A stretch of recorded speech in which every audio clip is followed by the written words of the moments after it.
moyo wa ushujaa, yu pamoja nawe kila uendako.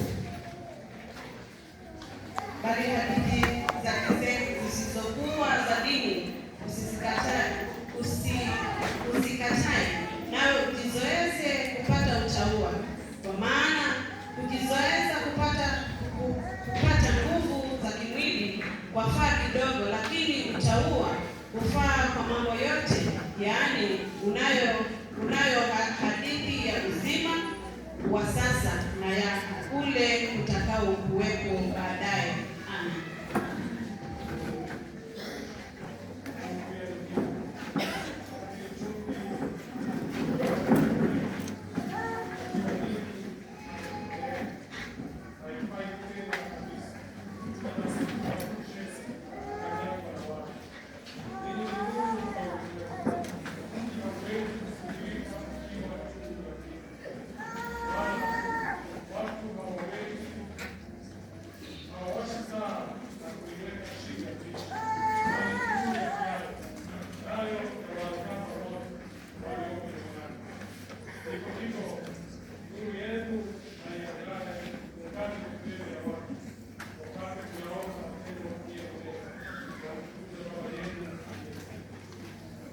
Kwa malaika wa kanisa lililoko Smyrna andika: haya ndiyo anenayo yeye aliye wa kwanza na wa mwisho, aliyekuwa amekufa kisha akawa hai.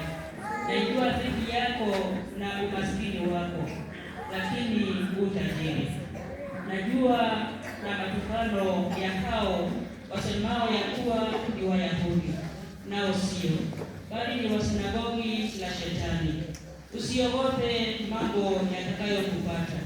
Tazama, huyo Ibilisi atawatupa baadhi yenu gerezani ili mjaribiwe, nani mtakuwa na dhiki siku 10. Uwe mwaminifu hata kufa, nami nitakupa taji ya uzima.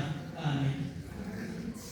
Yesu akaja kwao akasema nao akawaambia, nimepewa mamlaka yote mbinguni na duniani.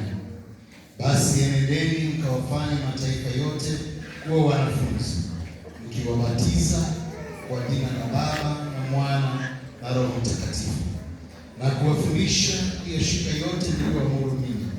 Na tazama, mimi nipo pamoja nanyi siku zote hata ukamilifu wa dahari.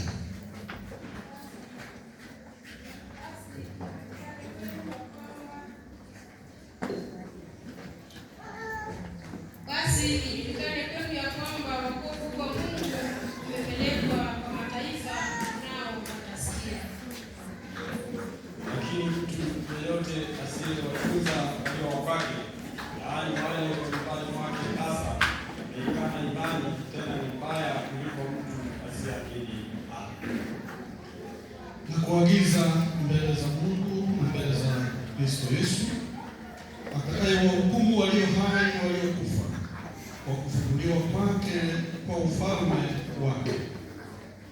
Lihubiri neno, uwe tayari wakati kufaao na wakati usiokufaa.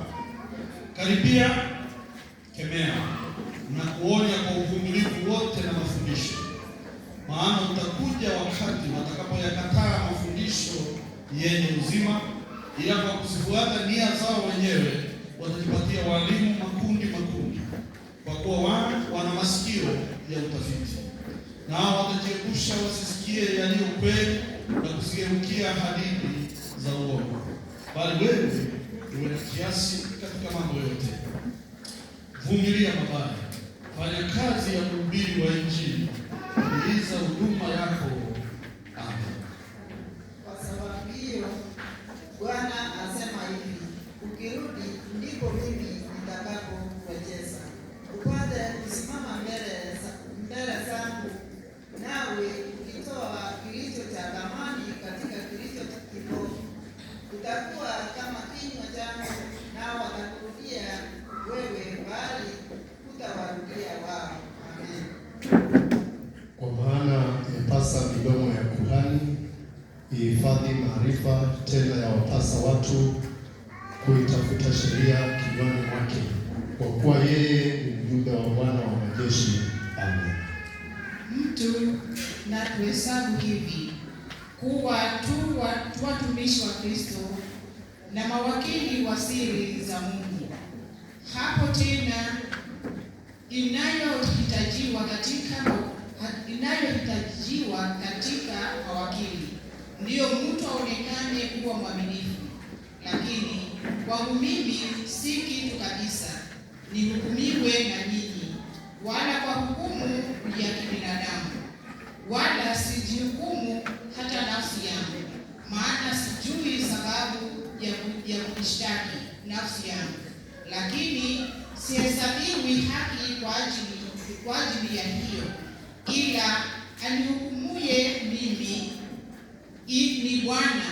Basi nyinyi msihukumu neno kabla ya wakati wake, hata ajapo Bwana ambaye atakayemlikisha yaliyositirika ya giza na kuyadhihirisha mashauri ya mioyo. Ndipo kila mtu atakapoipata sifa yake kwa Mungu. Amen. Naye Bwana atakuongoza daima, ataishibisha nafsi yako mahali pasipokuwa na maji, na kutia nguvu mifupa yako, nawe utakuwa kama bustani iliyotiwa maji, na kama chemchemi ambayo maji yake hayapungui. Basi walipokwisha kula, Yesu akamwambia Simoni Petro, "Je, Simoni wa Yona, wewe wanipenda kuliko hawa?" Akamwambia, "Naam Bwana, wewe wajua kuwa nakupenda." Akamwambia, "Lisha wana-kondoo wangu." Akamwambia tena mara ya pili, "Simoni wa Yohana, wanipenda?" Akamwambia, "Ndiyo Bwana, wewe wajua kuwa nakupenda." Akamwambia, "Chunga kondoo zangu." Akamwambia mara ya tatu, "Simoni wa Yohana, wanipenda?" Petro alihuzunika kwa vile alivyomwambia mara ya tatu, "Wanipenda?" Akamwambia, "Bwana, wewe wajua yote, wewe umetambua ya kuwa nakupenda." Yesu akamwambia, "Lisha kondoo zangu." Amen. Basi tunawashukuru sana wachungaji kwa kusoma katika Biblia.